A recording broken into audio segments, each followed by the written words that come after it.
TNPSC group 1 தேர்வில் 62வது கேள்வி, வணிக நிறுவனங்கள் தமிழ்நாட்டை ஏன் முதலீட்டுக்கு விருப்பமாக இடமாக தேர்வு செய்கின்றனர் என்பதுதான் அந்த வினா.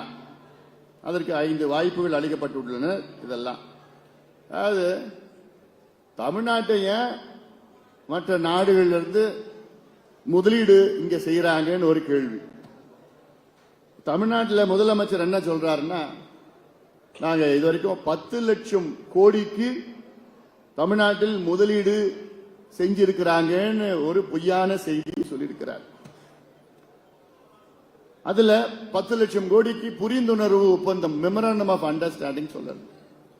அமெரிக்கால இருந்து இப்ப முதலமைச்சர் ஒரு 17 நாள் அமெரிக்கா போனார்ல. எதுக்கு போனார் தெரியுமா? எனக்கு தெரியும் எதுக்கு போனார், உங்களுக்கு தெரியாது. அங்க இருந்து ஏதோ அங்க தங்கினாரா, அங்க வந்தாராம் போனாராம். 10 லட்சம் கோடிக்கு எவ்வளவு இன்னைக்கு முதலீடு செஞ்சிருக்கிறாங்கன்னு கேட்டா அதுக்கு பதில் சொல்ல மாட்டாங்க. வெள்ளை அறிக்கை கொடுங்கன்னு சொன்னா அதுக்கு இன்னைக்கு வரைக்கும் பதில் வரல, வராது. ஏன்னா ஒண்ணுமே இல்ல. 10 லட்சம் கோடியில மொத்தமா அதுல கிட்டத்தட்ட ஒரு 50,000 60,000 கோடி தான் முதலீடு செஞ்சிருக்கிறாங்க. ஆனா இதுல ஒரு கேள்வி. அடுத்தது 156வது வினா, தமிழ்நாடு அரசு 2025ஆம் ஆண்டு பட்ஜெட்டில் ரூபாய் சின்னத்தை மாற்றிவிட்டு ரூ சின்னத்தை பயன்படுத்தியது. இதற்கான காரணம் அனைவருக்கும் பரவலான வளர்ச்சி ஏற்படுத்துமா? படுபாவீங்களா? இதெல்லாம் ஒரு கேள்வியா? ரூபாய் சின்னத்தை மாத்தி ரூபா போட்டா வளர்ச்சி வந்துருமா? வளர்ச்சி எப்படி வரணும்னு தெரியுமா? முதல்ல இந்த டாஸ்மாக் கடையை மூடியா தானா வளர்ச்சி வரும் தமிழ்நாட்டுக்கு. இந்த கஞ்சா போதையை ஒழிங்க, வளர்ச்சி தானா வரும் தமிழ்நாடுக்கு. அதை விட்டுட்டு ரூபாயை மாத்திட்டு ரூ போட்டா வளர்ச்சி வந்துருமா தமிழ்நாடு? யார்கிட்ட கேட்கறாங்க இதெல்லாம்? டிஎஸ்பி கிட்ட, டெபுட்டி கலெக்டர் கிட்ட, டிஸ்ட்ரிக்ட் ஜட்ஜு கிட்ட கேட்கிற கேள்வி செலக்ட் பண்றதுக்கு. அதன் பிறகு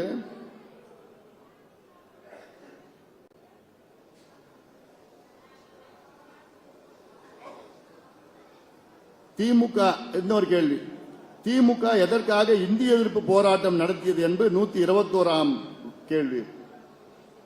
இந்த கேள்விக்கு விடை மு.க. ஸ்டாலின் அவர்களுக்கே தெரியாது, முதலமைச்சருக்கே தெரியாது. இதெல்லாம் இது திமுக நடத்தல இந்திய எதிர்ப்பு போராட்டம்.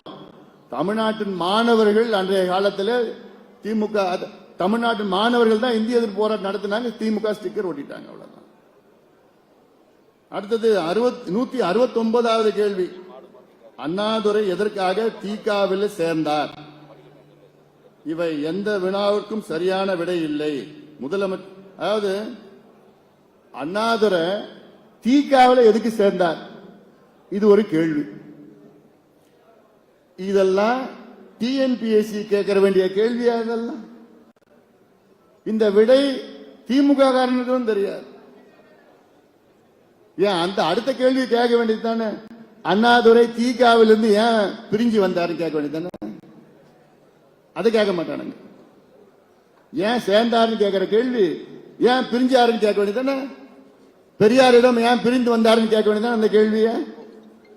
இதெல்லாம் என்னென்னமோ கேள்வி கேட்டுக்கிட்டு அதன் பிறகு என்னென்னமோ நிறைய கேள்விகள் இருக்கு. அதெல்லாம் நான் சொன்ன முதலமைச்சர் காலை உணவு திட்டம் பற்றி பின்வரும் கேள்விகள் அதுல இங்கிலீஷ்ல இருக்கு. தமிழ் புதல்வன் திட்டம், இது தமிழ் புதல்வன் திட்டத்தை பத்தி கேட்டு இருக்காங்க.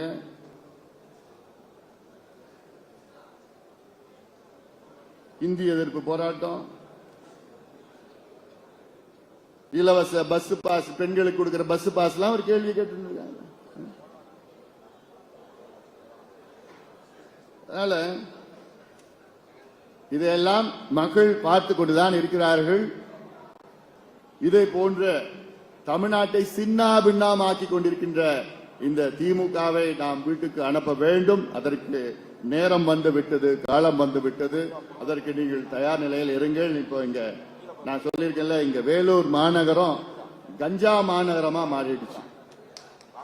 கஞ்சா மாநகரம் போதைப் பொருட்கள் மாநகரமா மாறிடுச்சு. பார்டர்ல இருந்து ஏகப்பட்டது வருது, தினம் வந்துட்டு இருக்குது. ஆந்திரால இருந்து சின்ன சின்ன பசங்கெல்லாம் அவங்க வாழ்க்கையை நாசப்படுத்திட்டாங்க. வாழ்க்கையை அது நாசமா போய்ட்டு இருக்கின்றது. இளைஞர்களுடைய வாழ்க்கையை நாம் பாதுகாக்க வேண்டும். அதற்கு இந்த திமுக ஆட்சியை நாம் அகற்ற வேண்டும். அவர்கள் எல்லாம் வீட்டுக்கு வேண்டும். டயா பூஸ்டர் சுகருடைய ரிமோட் கண்ட்ரோல் இனி உங்க கையில. அனைத்து மருந்து கடைகளிலும் கிடைக்கும். செய்திகளை உடனுக்குடன் தெரிந்து கொள்ள கீழ்கண்ட கேபிள் மற்றும் டிடிஎச் நெட்வொர்க்குகளில் எம்நாடு செய்தி தொலைக்காட்சியை காணுங்கள். பாதகம் செய்பவரை கண்டால் நாம் பயம் கொள்ளலாகாது பாப்பா. மோதி மிதித்துவிடு பாப்பா, அவர் முகத்தில் உமிழ்ந்துவிடு பாப்பா. அண்மை செய்திகளை உடனுக்குடன் தெரிந்து கொள்ள இணைந்திருங்கள் எம்நாடு தொலைக்காட்சியுடன்.